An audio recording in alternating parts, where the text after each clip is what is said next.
వాలంటీర్లపై నిమ్మగడ్డతో ఫిర్యాదు. వృద్ధులు ఎండలో నిలబడుతున్నారు. అంతా చంద్రబాబు వల్లేనన్న జగన్.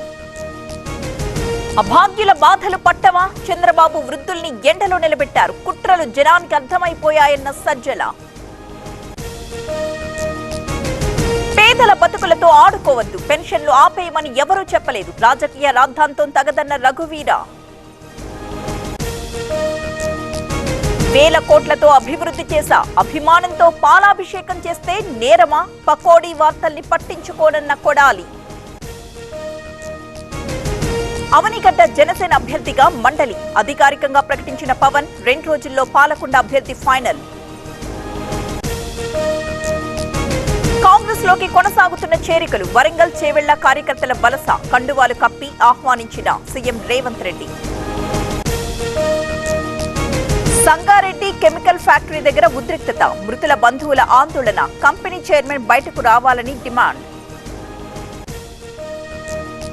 ప్రమాదం ప్రభుత్వానికి పట్టదా? కనీసం పరామర్శకు కూడా రాలేదు. 50 లక్షల పరిహారం ఇవ్వాలన్న హరీష్.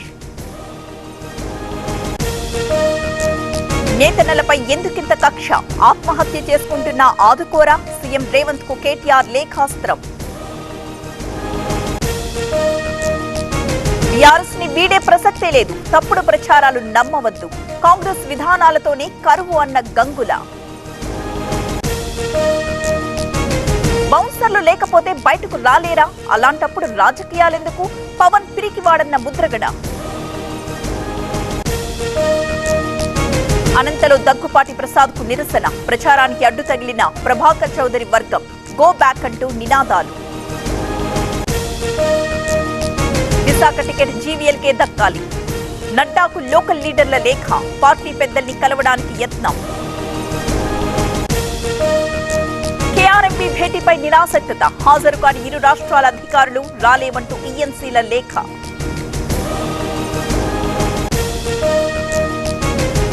కొనసాగుతున్న పెన్షన్దారుల కష్టాలు. 2వ రోజు సచివాలయాలకు క్యూ. ఎండ ధాటికి విలవిల. వైసీపీలో చేరిన కాటంరెడ్డి విష్ణువర్ధన్ రెడ్డి. టీడీపీ నుంచి వలస. సీఎం జగన్ సమక్షంలో చేరిక. డోన్లో వలసల పర్వం. టీడీపీలో చేరిన మున్సిపల్ వైస్ చైర్మన్. వైసీపీకి కోట్ల దంపతుల రాజీనామా. తెలుగు రాష్ట్రాల్లో భానుడి భగభగ. మండుతున్న ఎండలు. బయటకు రావాలంటేనే భయం భయం. ఫలించిన 18 గంటల రెస్క్యూ. బోరుబావిలో పడిపోయిన బాలుడు సేఫ్. కర్ణాటక విజయపూర్ జిల్లాలో ఘటన. రాజ్యసభలో ప్రమాణ స్వీకారాలు. బాధ్యతలు తీసుకున్న సోనియా. ప్రమాణం చేయించిన చైర్మన్.